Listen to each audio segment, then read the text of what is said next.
We know that we're expecting these cold mornings to continue this week, so there's a question, does that alone mean that some kids will get out of school? Yeah, John asked, does Fayette County schools have a set temperature or wind chill that means school is canceled?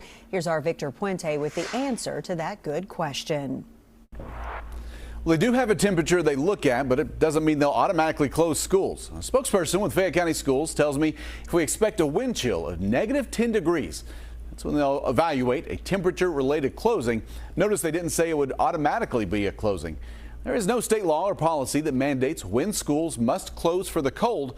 Checking with schools in our area, they seem to have their own policies. Madison County tells me they do not have a specific temperature to cancel or call for an NTI. Clark County's chief operations officer told me there's not a specific number.